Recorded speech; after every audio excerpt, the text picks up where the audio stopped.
You're listening to the 95 podcast from the team at 95 Network, where we host conversations specifically designed to support leaders in small and mid-sized churches.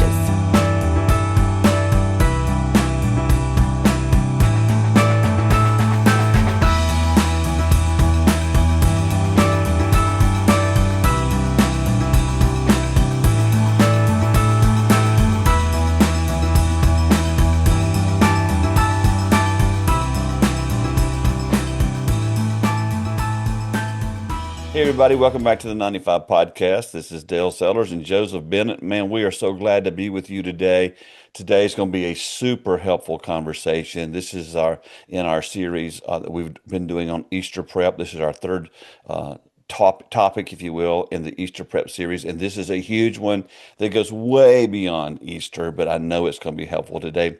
Joseph, take a moment and introduce our guest today that you are sitting beside. Yeah, man, it is going to be awesome today. Today, I'm sitting here with lead pastor Kevin Robison, who is my lead pastor. Mm-hmm. So that's why he's sitting here beside me. So great man, great leader, lead pastor at Foothills Church in Seneca, South Carolina, if anyone knows where that is. Just a little bit away from the great Clemson Tigers, over that way. I know you're an Alabama fan, Kevin. All right, so, oh no, for Jesus. No. yeah. Oh we're no, I didn't praying. even know that. So he's on a mission. Dale- He's on a mission field. Dale and I are praying for you. Yeah. You know, what works is in the early days, all I had to do to gain influence and friendship with people here is make fun of the South Carolina game. Oh yeah, There It's you like go. That's all you got to do. yeah, that's instant it. connection. That's it, Yeah. man. And you're in. So Yeah. it's an honor to have you on, and we're gonna have a great conversation. And Take a moment, Kevin, and kind of tell us your story. Yeah, so I grew up in Franklin, Tennessee. It's a suburb of Nashville, and grew up in a ministry family. My dad's been in ministry most of my life, and kind of student ministry, traveled and spoke across the conference circuit and stuff like that. And so late high school, I knew I was called to ministry, and I went in the worship route. Did worship ministry for a while, was part of some worship bands that traveled, and then I made my way to Foothills just before I turned 21 to serve as a worship pastor. It was kind of my dream job. And it's the church we're at now. And met my wife at this church in a small group at this church. Actually baptized my wife at this church before we knew we would be spending forever together or be leading this church one day. And so I stepped into this role in 2023. So we're coming up Easter will be 3 years in the role. And we've also, my wife and I, we've got 3 kids, with a 4th that will be here any minute. We're 2 weeks away from our due date. yeah, So might have to stop recording. Yeah, we hopefully not. Hopefully yeah, not. we Right. got 2 Well, it girls. seems like and then that this- must be in the water there because I know Joseph just had another one there. So I know. That's it, man. We're just trying to keep up with them. That's it. Hey, we tell people there's more than one way to grow the church too, Yeah, right? So, yeah, right. That's right. yeah. Well, today's focus is going to be we've looked at how to assimilate volunteers effectively and get them ready for Easter. We have spent some time talking about how to promote it well and have the balance between ministry and promotions. This talk today specifically is just about how to prep your sermon and get ready. And Joseph's kind of going to guide some of the conversation, and I'm going to throw in a few thoughts that are on my heart as far as sermon prep goes. But kind of get us going, Joseph, as we think about how can we best get prepared, or what is some of the first steps in getting ready for this big day, especially as we prepare our message. Yeah, so I think about you, Kevin, as a leader. As you said, being a lead pastor is new to you. It's a whole new thing. Preaching was definitely not on your radar, right? So for our listeners, that's a new weight that you're now carrying. Yeah. So kind of tell us a little bit about what that weight feels like, what some things you're thinking through, and then we'll talk a little bit about your prep, but just kind of give us like how that's new for you, what that looks like. Yeah. I mean, I've always been a part of the service planning experience coming from the worship background. So I was always kind of thinking about the story arc that we're trying to tell within a service or a series, and just kind of the experience as a whole. So that experience kind of really helped for beginning to craft messages. But in the worship world, and you can repeat the same song 15 weeks in a row, and everybody's really glad that you did. But in the sermon world, you got a blank sheet of paper looking at you. You can't preach the same every week. sermon every week. That's right. That's right. And so, man, it was a new weight, and the creative side of me, the background from creative, I was always kind of waiting, hoping that inspiration would hit, and I'd have the next sermon that would be there. And I kind of learned quickly along the way, I needed a process and a system that would help me in my creative journey, and not just wait for this inspirational moment. Yeah. Because in my early days, man, I was burning midnight oil, praying, hoping, man, God just drop something. And so I had to kind of learn some systems that helped me. Right. Yeah. It's because if we're not preparing, and we don't have a process and a system, we could fall into the, hey man, tomorrow morning, Sunday morning, they're going to get the Saturday night special. Right? That's right. I did the Saturday night special every week when I pastored my small church, because I was so busy doing stuff all week long, I didn't have time. Everything else. Yeah. Man. So, and it was terrible, by the way. Yeah. So part of that's going to help you preach better messages. So you need a system. So you talked about that. Yeah. And I know because you and I've talked about this in depth, but for our listeners, you have something that you have kind of developed, from different leaders and still are developing, because, I think you're always trying to get better, a system and a checklist, if you will, of how you prep and what that looks like. So for our listeners, just kind of walk us through a little bit of practically what that looks like. Yeah, sure. So, and there's other systems out there. Like I know there's guys that have like a preaching cheat sheet, like Carey Nieuwhof and some others. What I always kind of found was difficult with those is typically they'll start the first or second questions like, hey, what's your bottom line? And I'm like, man, I don't even know if I've dug deep enough into the scripture to figure out what my bottom line is. Like I'm trying to navigate this thing, but usually I don't come across my bottom line until I've kind of gotten a little deeper into the process. So I just kind of, I just have a checklist that began to help me, that if I work through this checklist every week, by the end of it, I've got a sermon, and it takes me about 15 hours, sometimes 20, to work through this entire process.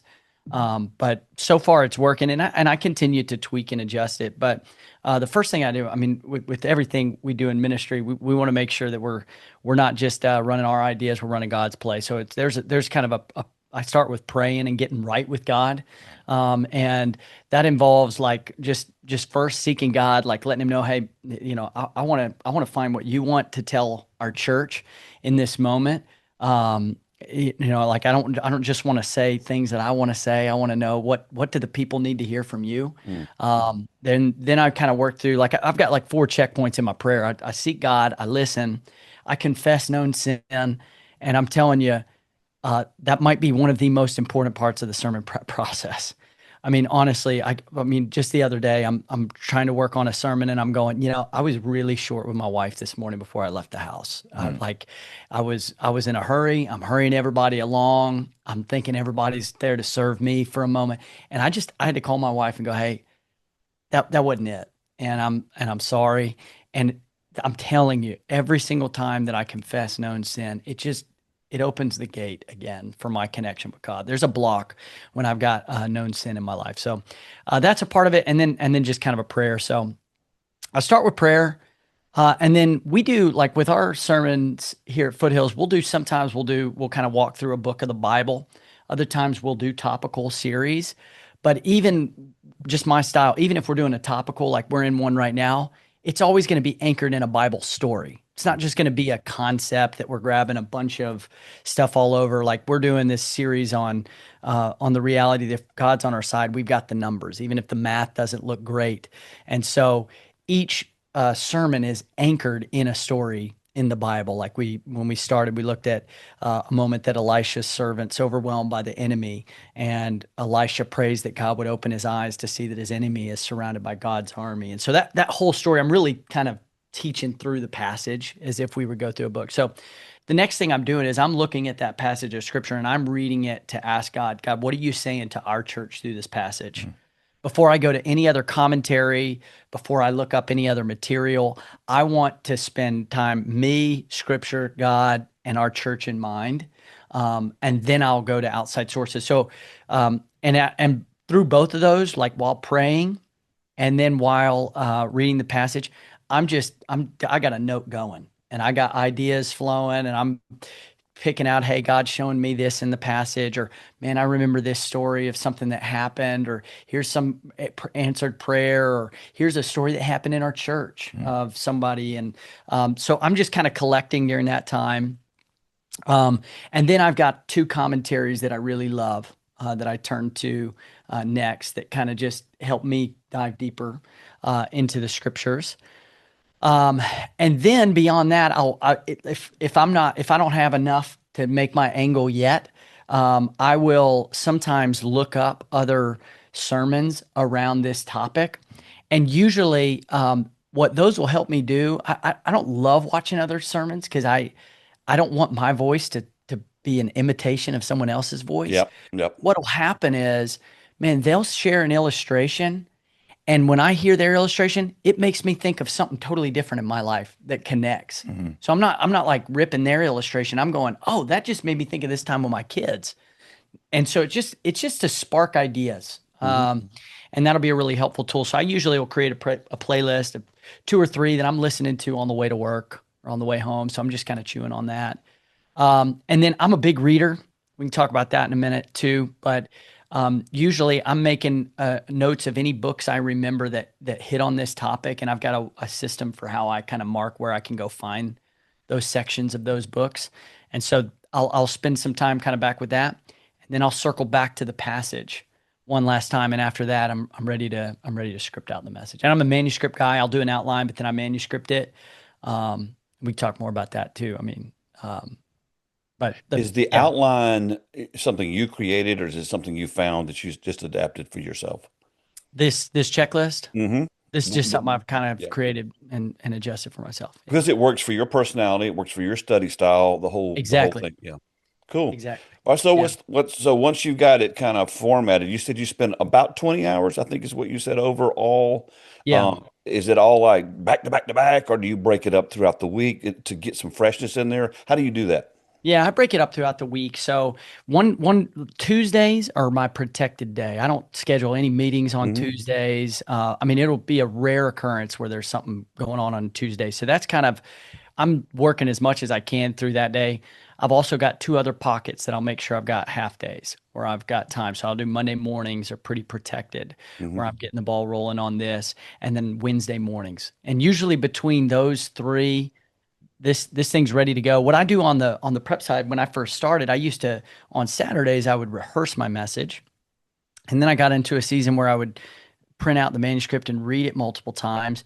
And I was just training for, I ran like some races. And so when I was training for a marathon, I kind of made this adaptation to where like, man, I can't read and train and be a dad and a husband. And so what I started doing is now on Wednesday mornings, I read my manuscript into a voice memo on my phone, and I just started listening to it on Saturdays while I would run. And now I'm not running anymore. But what I do is while I'm hanging at the house or doing chores or hanging with the family, I just throw that thing on sped up, and it's just reminding me the flow of the message. And I don't ever rehearse my message on a Saturday anymore. I'm not having to read the manuscript again. I'm just letting that kind of play while I'm going throughout my day, and I'm able to be fully present as a dad and a husband and I other want ways. to ask you a technical question. So you work Mondays. That's right. Okay, so because I know some pastors take Friday as their day off, the ones that Friday's do. my day off. Yeah, and then some pastors take Monday because they're like, I need to recover from yesterday. Yeah. So do you have any hangover from yesterday, positive or negative, that affects your prep for the next week? Yes and no. Yeah. I mean, great question. there's definitely like an exhaustion going into Monday. But this is just different camps of thinking. I am way more, I get way more mileage as a husband and a dad by taking Friday off than I would on Monday. Yeah, you get a weekend. Yeah, we're getting a weekend and just there's something to that. But yeah, there's definitely hangover, but I would also say there's probably some inspiration. There's some things that I'm bringing from Sunday that I'm going, oh man, this really resonated with our church, and now I'm kind of thinking in that direction. So it's a both and. Okay, just kind of wondering because I know I think there's benefit to being there the next day. Again, and I'm coming from my angle where it was just like yesterday was depressing, or the Mm. offering was low, or the attendance was not what Oh it yeah, needed to be, and so you have to shake that stuff off. And I think it's almost better maybe to go ahead and get back into the flow a little bit to help shake it off versus it's not going to be a Super Bowl every Sunday. that's right. Yeah. That's exactly right. Yeah, yeah. So, so Kevin, at what point are you trying to say, okay, or what day maybe even are Mhm. you trying to say, hey, this message is Sunday ready? Yeah. And, is that, are you trying to get, are you just working the week of? Are you Mhm. trying to get ahead? What does that look Mhm. like? Well, yeah. So my absolute latest deadline is Wednesdays. We do a prayer hour at noon as a staff, and I want the message done by that point and recorded by that point.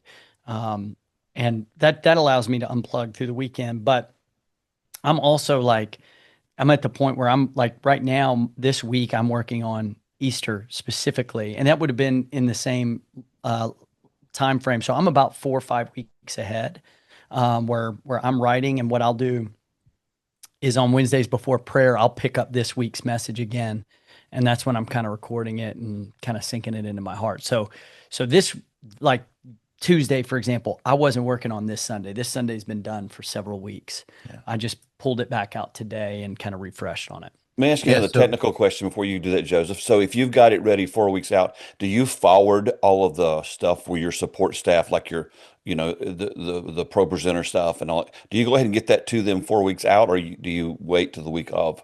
I usually wait till the week of. I've got an assistant that helps me. Like we've got a Spanish campus, and so they're preaching the same sermon Hmm. and they're translating it. So I'll get stuff out, especially if there's like any type of asset they need a little extra time to work on. I'll get that to them. But I typically they're sending it week of, and so that allows if there's something I want to shift or change, Sure. I've got a little flexibility on that. Sure. Yeah, I just know that. I mean, it's kind of like there's a tension there. I like to be 4 or 5 weeks out, whatever. In fact, with the 95 podcast, usually I'm 3 months out Yeah, because it helps our support team because we have people from all over the country that help us do what we do, and so I want to give them plenty of time where I don't put them in a jam. And again, this comes from the fact that this actually our Kevin helps produce the 95 podcast for a long time. He was our youth pastor at the church, and he would have to load everything on Sunday morning because yeah, and he was gracious, but I for but sure. I just felt bad that I put him there. But the problem is you can get so far out that all of a sudden it's not fresh anymore. That's right. Do you run into that? I run into a little bit, but I would say that the bulk of it doesn't change. I mean, it might be just a small tweak that happens. If anything, getting out in front, it becomes more fresh because I've got those points and those ideas Hmm. sunk so deep in my heart that now I'm finding new illustrations that I didn't originally write, going, whoa, God, you just delivered on that. And now that just added 20% to this whole message that I didn't write, 5 weeks ago. So I find the opposite. And you talk about how it affects other people. If there's somebody who's like, man, I don't know, like there is a tension there. Wh- uh, What I expected when I got ahead is I expected that by getting ahead, I would be a better preacher. And I was surprised to find out that wasn't the truth. If Okay, I go dive back into and that one. yeah, yeah, yeah, if I go back and listen to messages that I wrote the week of or messages that I was done with 6 weeks ahead, there's really not a huge difference. There's really not. Both are tied to God using the scriptures and me being filled with the Holy Spirit and God doing the Hmm. miraculous through that. But here's what was massive that changed. You talk about it affecting other people on your staff. What did happen when I got ahead is I became a present dad and a present husband because I Ooh, wasn't that's going good. home on Monday night, Tuesday night, Wednesday night going, gosh, it's just not there yet. Gosh, it's just not there yet. What am I going to do? And then I'm not carrying that into the weekend. And so it absolutely transformed the way that other aspects of my life run, which I think will play a big role in the longevity of sustaining preaching for a long time. That was worth the whole podcast. yeah, We can just go ahead and stop now. Great. yeah, That yeah, was really yeah. because we at 95 Network, we're just really focusing on people being healthy first. And that means healthy marriages, healthy with you don't want your kids to grow up to hate church. Totally. And if Totally. you're distracted by ministry, and all of us have been distracted by that message, especially when it wasn't gelling on the inside of us. So That's thanks for right. sharing that part. Joseph, go ahead and rock on with what you were going to Yeah, say. and I love what you said because it goes back to, earlier you said, hey, there might be a time where I'm short with my wife. Well, what is that from? Is it Yeah. because you're still carrying the weight of the message because it's not quite ready? That Yeah. could contribute to that, right? So Right. the fact that like I heard somebody say one time, guys, that like the message is in the crock pot, not in the microwave, Yep. That's good. or it's just because it's slow cooking, like you said, those illustrations, those points, that scripture, it's just sinking deeper and deeper into your heart and soul and preparing itself to be delivered. It's going to Yeah. be great. It's a better quality message. Yeah. So, I'm thinking about our listeners, and there's, pastors that are going, oh man, like I could never be 4 or 5 weeks Mm. ahead. And then we've got some pastors that they're preaching 2 to 3 times a week. Hmm. hmm So Different messages. yeah, Yeah. three Sunday different morning, messages. Sunday night, Wednesday night. I Yeah. admire those guys because I don't know how they do Yeah. it. Yeah. Yeah. So Yeah. so what would you say? I know our context here is a little bit Hmm. different, but what would you say to those guys? How might you encourage Hmm. them? Yeah. Well, first off, about getting ahead, if you feel like you can't get ahead, or on the early stages, I'd like to compare it to like budgeting and money. Living week to week is almost like living paycheck to paycheck, and it's going to take a minute to get that emergency fund ahead or the debt you got to hmm have knocked out. It's like you can't expect to get ahead overnight.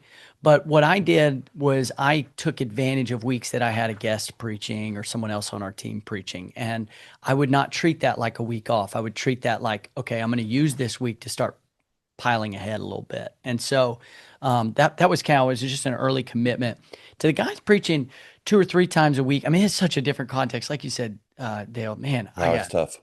mad respect for those guys. I think that one piece of encouragement I would give is I would be curious how effective doing 3 massively different sermons is every single week. One of the things that I'm a firm believer in is that every single person is educated beyond their current level of obedience. Like we Absolutely. all have more information than we're actually living out. Think about how many people do things like smoke. They know they don't that smoking's not what they want to do. They've got all the education. The hmm problem isn't their education. The problem is the application. And that's many times us with the Bible. It's why the Bible is so repetitive. So my encouragement would be, can you take one sermon and begin to split that out into 3 parts as you're teaching your church? Maybe Sunday is we got the whole thing, but Sunday night is we're going to just double click on this little part, and Wednesday night we're going to double click on this little part so that you can get more mileage out of what God's trying to teach your church in that. And I don't know. Again, I've never preached in that. That's just me just spitballing an idea here. I want to follow up on that. Before we do, let's take a short break, and when we get back, I want to follow up with a question that I've been wanting to ask. So here we go. Take a short break. Be right back with Joseph and with Kevin. Back here with Joseph and Kevin. Great question that Joseph and just kind of asked before. How do you get ready for the 3 messages? I find that if you would shorten that Sunday morning message down a little bit, maybe you get 3 messages out of it. One of the things that I did that I think was effective for me when I was pastoring was I decided that it was better to give people 1 point that they got and kept than 3 that they didn't. It's great. And I get so annoyed when I go to hear someone speak and they just go on and on and on. Talk about that a little bit, Kevin. I mean, how long do you typically speak? I'm usually probably 40 to 45, 40 to 45 minutes. But I'm with you on that tension. Like if I go back even just 2 years ago, I'm probably preaching on an average 3 different sermons. Yeah. And I'm finding it way more effective, man. If I've just got one aim, one direction that this sermon's going to go, not only is it better for the listener, it's way easier on all the prep. Like we're talking about all the prep. It hmm gets way easier to memorize what you need to memorize when you're not trying to, teach a theology course to everybody, but you're just like, man, here's a nugget, guys. Here's something that you can actually apply on Monday.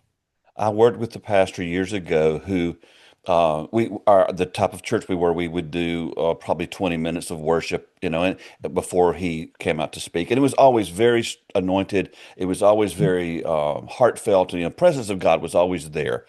And he would always take the mess or service out of that, and he would probably talk 15 or 20 minutes in that moment, and I'm telling you, it was just like it was a direct pipeline from God. It was so good.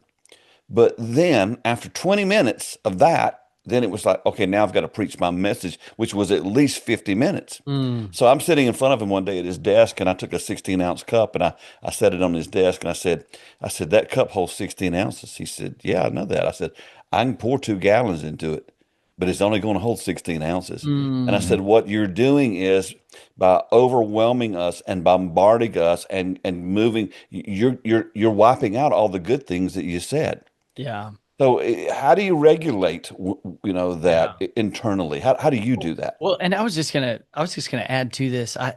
So just a reminder, I got a worship background, so I'm the guy that's like, no, we can get to another chorus, everybody's getting moved by God. We need to Yeah. respond. We need to keep Yeah. responding. We stay here all night. I mean, if the Holy Spirit's moving or he's not, You're let's like, go this is on. great. Yeah. Yeah. Let's go. Until I distinctly remember I was a guest preacher at a church in Georgia, and my wife comes with me. We had our first daughter. It's my first time kind of experiencing being somewhere that wasn't my context on a Hmm. Sunday with our child. And I finished my sermon. I think I preached 30, 35 that day for that church. And they started a response time. And the response time, the team just kind of continued to drag it out. And then another pastor came out, shared. And what happened is after about 30, 45 minutes, my wife and I, all we could think about is, Getting out. and it's like almost 1 o'clock. Our daughter's probably freaking out back there. She's so hungry. Like this is, we can't be present minded because we've got lives outside of this. And You are we gotta- preaching now. so that's what I would just say is, yes, I know we're really passionate about helping these people connect with God, but we got to remember the context of these people who are coming in. They're bringing their whole lives with them, and we've got somebody who might be giving God one shot. And I think that our promptness or our ability to stick to a time that they agree to is one massive way to build or break trust. Absolutely. Let me give you two thoughts here. I know, Joseph, you got a question or a leading, but I have an example of actually when I was pastoring, a dear friend. I brought a dear friend in to speak at our church, and he spoke an hour and 15 minutes, and then gave an altar call. I lost children's workers that day Mm-hmm. because my children's workers are stuck in there because we started service at 10 or 10:30.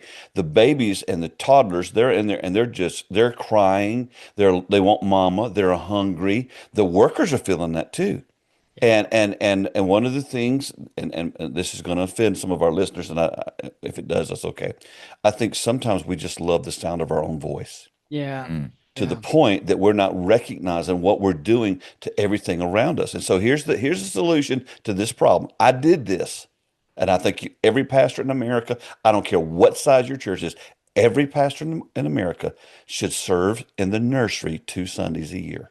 That's awesome. Go sit in the nursery that day, have a guest speaker or a staff member speak, and you go and you sit there and you deal with the babies and you get to see firsthand what you're putting people through when you begin to blame the Lord for making you go an hour and a half. Because I'm just telling you now, I don't think he does that to us.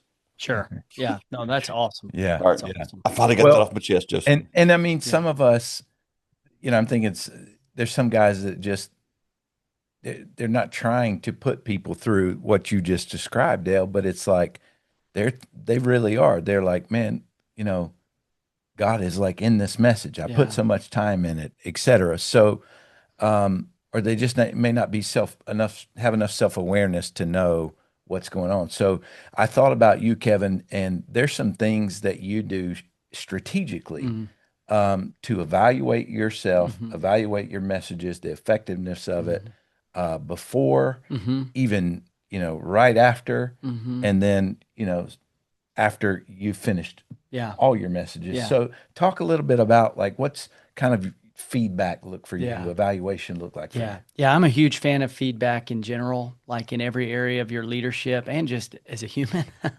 I think it's a Jeff Henderson question. to encourage any leader to ask, what's it like to be on the other side of me? Hmm. I think it's such an important question to ask in all facets of our leadership. Because like you said, Dale, it's like we all love the sound of our own voice from our head, but we don't always know what it's coming across like. So on the front end, with feedback, there's not a message I don't preach that my wife doesn't read, and we talk through. I know that not everybody does that, and I'm not saying that's a recipe for everybody, but for me, why it's helpful is I don't know if you guys do to talk personality stuff, but I'm I'm like, I'm going somewhere with you on this one. So I'm okay, loving all this. right, like any of my personality stuff would every time I fill it out, it's just going to tell me, hey, you're a big jerk, because that's kind of like I'm the direct kind of I didn't person. remember that one. Yeah, so it's like, yeah, so Enneagram, I'm Introvert, an extrovert, A, big jerk. yeah, exactly. Yeah. So my wife is the polar opposite. I mean, Yeah. Joseph can tell you, So kind. she's Yeah. yeah, she's just a joy bomb. That's how some people describe Yeah. her. Great So description. she just helps me like, hey, Kevin, right idea, very wrong way to say that. Let's find a kind way I remember there was a time I was talking on the kindness of God. That after the message, she was like, you told us everything about God's kindness and you did it in the most angry way. That's awesome. Oh man. So, It's some very honest feedback, that's right? right. Yeah. So she'll check things out on the front end. I also, man, I've got a great relationship with my dad. That's something I'm just so blessed by. I'm so grateful That's for God cool. to that. And he's a really gifted communicator. So when I'm really stumped on a creative idea on the front end, I'm just chewing on things with him. I'm talking to Is him. he And at your church? no, Uh, he lives in Tennessee. okay, So so you just talk. Yeah. Mm, we talk weekly. And yeah. so that's on the front end.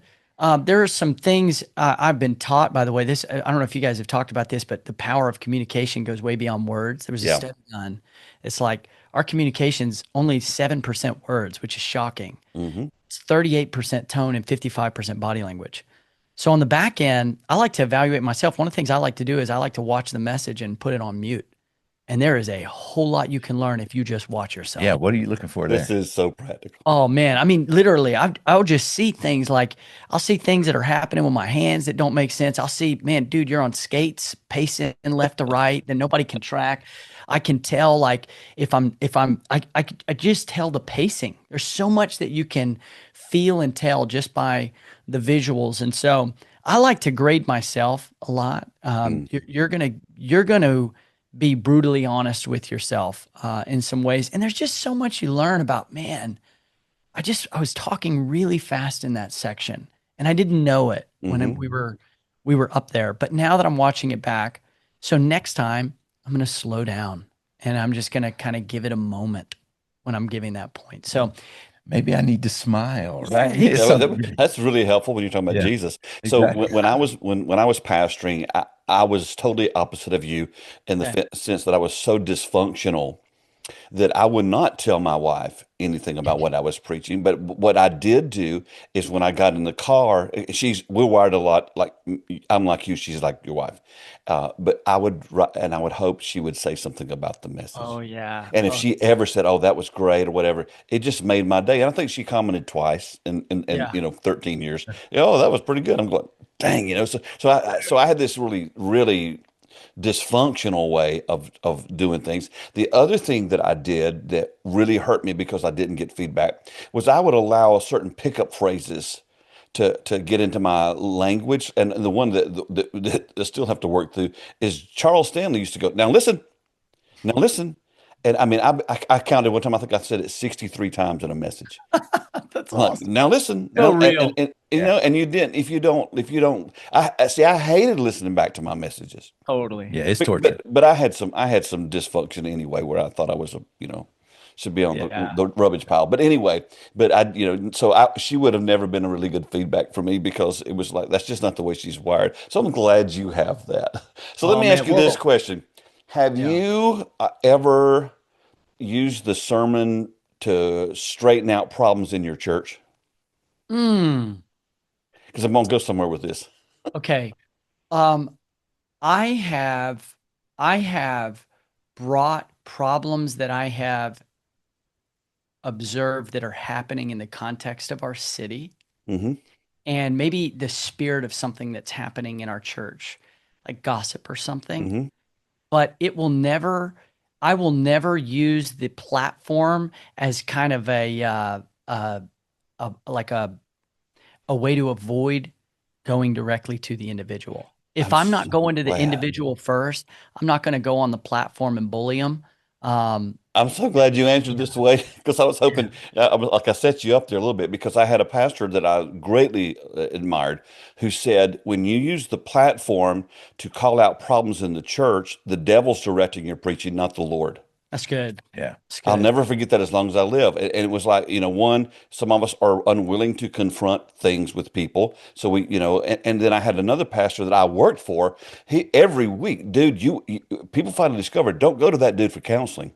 Because Yeah. if you go to him for counseling, you're going to come up in the context of the message that Sunday. Now, Yeah. and I knew Yeah. this because I knew the people. Now, the congregation didn't know that, and he didn't call Yeah. people's names. But I'm like, oh my gosh, I Yeah. just want to make sure because today's about getting practical, getting in your preaching, especially as you prepare for Easter. Don't use the platform as a place to do what you won't do individually. That's good. And I would add a thought because you just mentioned like, going to counseling and now I ended up in the message.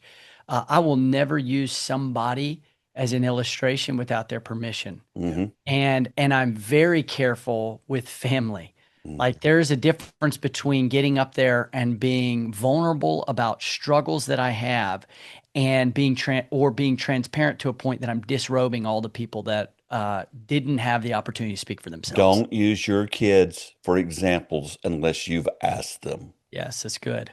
Yep. 100%. Leave it at that. 100%. Joseph, Yeah. you're the I one. had to talk through, I preached this past Sunday at Yeah. our church, and I gave an illustration. I used my son, and we had to talk about it. Yeah. Yeah. Make sure he was okay with it. So Totally. that's so good. That's so good. So you've got the before Mhm. evaluation, the after. Mhm.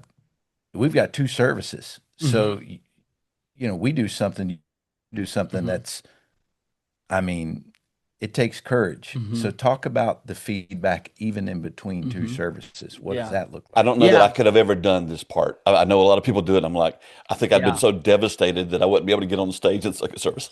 Yeah, no, I'm so glad. Like Joseph helped set this up. This is something that it would happen unintentionally at times with Katie or texting with a friend that's watching. They might give, but not like we. So we just recently intentionally set this up, and it's great. And we're really careful about who's in that circle because Absolutely. you know who the people are that are going to nitpick. It's not nitpick time. This Nope. is the moment that you need a jolt of encouragement. This also isn't like you talked about being in an unhealthy place. Like this isn't the place to kind of pad your ego. If you Hmm. don't do it, if it's for that, so much of getting feedback requires humility on all fronts. Because I've heard somebody talk about one time how ridiculous it would have been if Jesus was needing the approval of man. He gets done with the Sermon on the Mount. He goes to the disciples like, "Hey, how was that, dude? How did I do?" That's not what he needed. So, Yeah. but we are human. We need some of that interaction. So we just do 3 simple questions. I'm gonna let you share it. Yeah. So basically we ask, what did I say that, was well, what's some things I need to repeat? Mhm. What are some things I might not want to repeat? And you remember the last one? Well, I think that was it. It's like, Yeah, hey, basically. what like stood out that was solid? Repeat, and then what do I need to not repeat? Yeah. And usually we'll just ask, just bring one thing because Yeah. you can't get bombarded. And there's only 3 people in that Right. circle. Is Joseph, our executive pastor, I got a production guy, and then my wife. That's it. Yeah. So let me bring some levity to this, illustrate this point. So there was this story I heard about a pastor who was preaching one Sunday years ago, and he wore a 3-piece black suit. Okay. Back then you wore the vest underneath it, and he had on a very nice white shirt. And when he came out to preach, his fly was open and the shirt tail was hanging out. Amazing. And the dude is preaching, and his wife is on the front row, and she wants to help him, so she goes, "Psst," while he's preaching, and he looks at her, and he's very annoyed at her. It's like, "What are you doing?" And then Yeah. she, a little bit later, she goes, "Psst," again, and he's just like, "What is your problem? What's going on?" And so finally, she does it one more time. She goes, "Psst." He goes in front of everybody, "What is wrong with you? What do you need?" And she goes, "Nothing." She was man. going to try to help him, but he wouldn't listen to the feedback. So pastors, Right. listen to the feedback. Poor guy. That's great. Poor guy. So Yeah. So we talked about, kind of some of the preparation. We talked about some of the feedback. But, there's pastors, again, they're, you're preparing one main message a week. Some are preparing two, some are preparing three. Sure. So, even for you, with the weight of preaching you have, we all of us have the same amount of time, but we also only have so much time. That's right. So, how do you say, what kind of boundaries do you have, and how do you say no? Because, guys, let's be honest, the senior adults, they're going to want to ask you to come speak at their lunch. Yeah. And the student ministry, the youth ministry, they want you to come share with them. And then the church, across town or the next state over, they want you to come speak. And all of these requests can come in. And then it's like, wait a minute, come to the kids' school and speak at this Yep. FCA and all. Do you say no, or Sure. do you just go to all of them? What Sure. do you do? Well, And what do you think we should do? yeah, I'll just tell you on a personal level. So I preach around 40 a year. That's I was kind of going to my ask you how many Sundays you get off. Yeah. That's been my goal benchmark is 40. I feel like that's a good threshold for carrying the vision and culture. That's and 12 direction. weeks that you don't speak at your church, basically. That's exactly right. All Yep.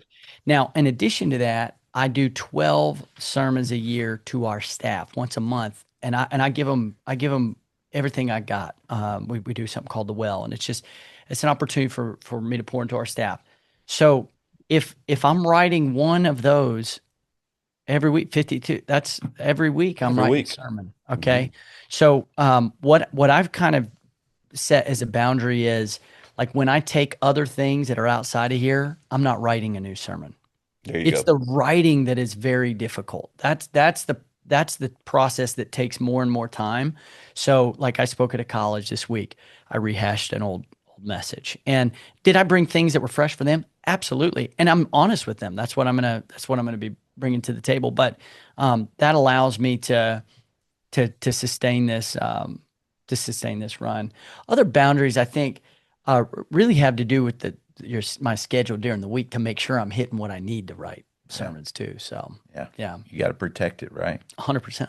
Yeah. So, we know that there's got to be some boundaries. We've got to work on saying no. Mm-hmm. And, one of the things about saying no is we don't have to always explain why we're saying no. It's Totally. just- Boy, we have a hard time with that one.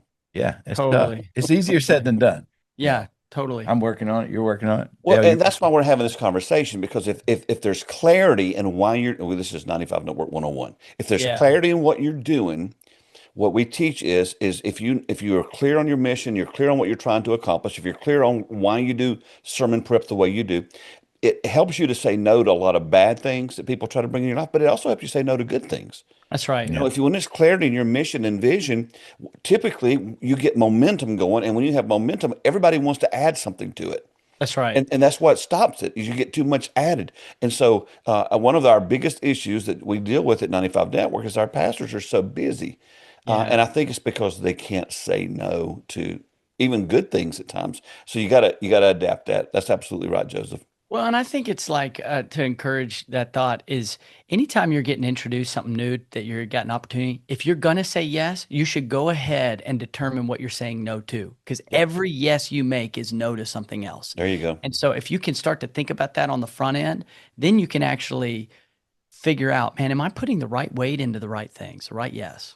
Yeah, well, so for a second, let's play the other side where it's like, man, I get it, Kevin, like you got 20 hours a week, you've only got one message. But man, I'm sitting over here, I got 3 messages. Like, I understand the boundaries, but like, I've got, this group at my church are pulling on me. I've got the kids ministry wanting me to do this thing. I've got this other event that I've got to do. All that, man, what do I do? How do I basically, if I'm drowning in all the things, how do I come out of it? Before he answers, I just want to speak to the fact that this is the opportunity to begin to raise up people. 100%. This is the beginning, because in a small church, we don't have big staffs. We don't have the support team. But this is the opportunity where you begin to raise up your young pastors, your people you see potential in. You begin to release people to do things, because you can't do it all. That's right. And God doesn't expect you to do it all. So this is an opportunity where, maybe you don't have to Right. do them all, So anyway, I wanted to interject Yeah, that I was before. just Yeah, that's that's what I great. was literally going to say. If you're feeling that way right now, you are the limiter for your church and your personal growth right Mm, now. Like mm. you're the lid. That's exactly where that is. And the Bible is filled with times that God's people grew to a point that all their systems broke and they had to redo the systems. And so part of growth, part of you having more, a need for you is that you've been growing to a point. So Mhm. good on you. That's awesome. That's awesome that there's more demand. But you are now getting invited to break that system or let that system break down so you can build a new system that supports the next level of growth. I'll just give for any listeners 3 places of scripture I love to come back to when I feel overwhelmed and I need to be This reminded will be that that's good. my Hmm. main role of equipping the saints. So equip the saints is in Ephesians, right? So there's a verse around that, but there's 3 stories. Acts chapter 6, when the apostles are feeding all of the people Hmm. and the people are complaining because they ain't doing a good job at it. And Hmm. then now they're not praying and doing the ministry anymore. So they have to raise up leaders. And this is where they raise up the first martyr, Stephen, and others that are full of faith. Also, Exodus 18. This is when Moses is leading the people and he's trying to be called into every single Hmm. decision that needs a judgment. And But so, guys, I'm doing good things. yep. So Hmm. his father-in-law, Yeah. Jethro, is like, bro, this ain't working. It It ain't ain't good for sustainable. you. It Yeah, ain't good for the people. that's right. Mhm. And then the other is Numbers 11, and this is again Moses on the other side. This is where he's raising up the elders, and it's a time where the people are complaining, and they're complaining because for good reason the system's broken. Yep. And so people are going, man, Pastor, I'm not getting enough of you. Man, Pastor, I can't. This isn't working. We're not able to do kids ministry. Well, there might be a good complaint, and it's revealing to you that there's a new system needed. So I do think part of the protecting the boundaries of you growing and preaching and being able to hit all the markers you're trying to hit, it is directly connected to your ability to raise up other If leaders. you're overwhelmed, that's not Jesus. Totally, You know. totally, Well, before we totally. run out of time, let's shift just a smidgen. Is there anything we need to add? Because this has all been such great practical stuff. Is there anything we need to add to just to get us ready for Easter as it comes up in a few weeks? Yeah, I would just say like as far as Easter, a couple things. I don't necessarily approach Easter with like a huge difference from Sure. another Sunday. Hmm. I want when people come on Easter, if they come the next week, they're getting a similar experience. I don't want to do something we can't ever replicate again, Yep. um, and so like you follow like athletes or great people, they'll tell you like you got to prepare for the big game just like you prepared for the other game. Like Hmm. how you do anything's how you do everything. And so I'm a huge proponent of that.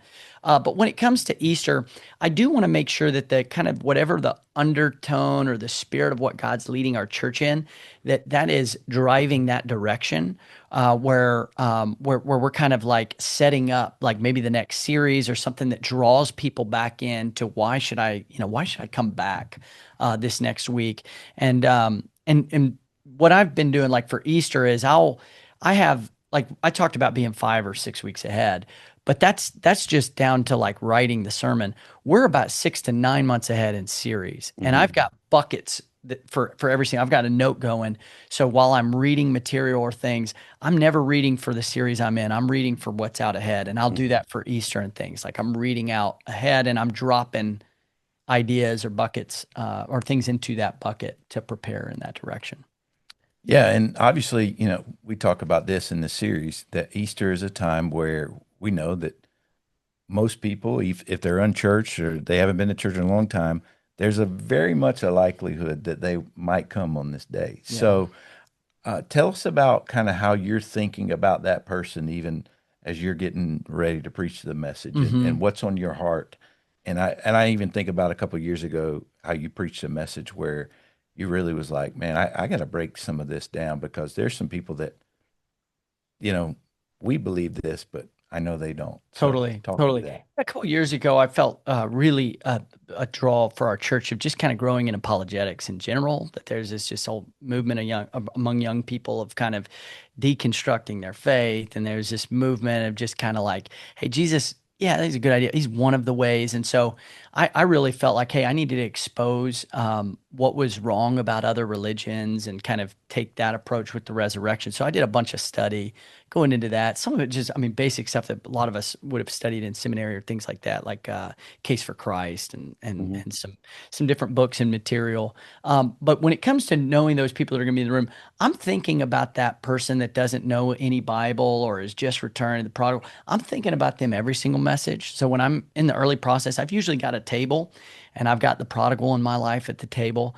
I've got the person that's been following Jesus for 50 years at the table. I've got the guy who's never heard of Jesus at the table. And I'm thinking about, how would I communicate if we're just all sitting around having coffee, to bring every single person along? And so when I'm opening a book of the Bible, it doesn't take much to just say, hey, if you've never read this before, here's just a little context on that. And that doesn't make the person that's been following Jesus 50 years go, man, we're going so watered down. They're going, hey, I could bring my lost friend because that doesn't know anything, because he can take a minute to catch him up, bring him along.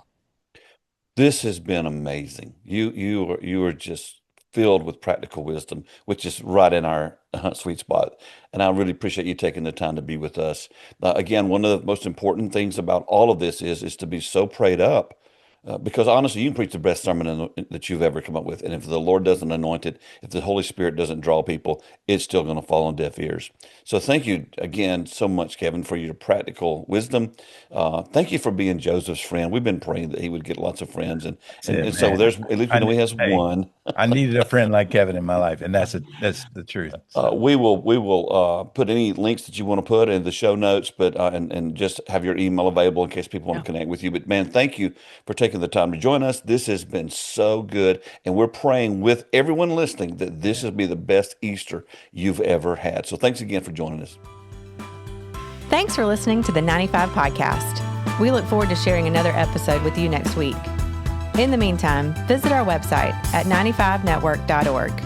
The website is loaded with great resources created for small and mid-sized church leaders.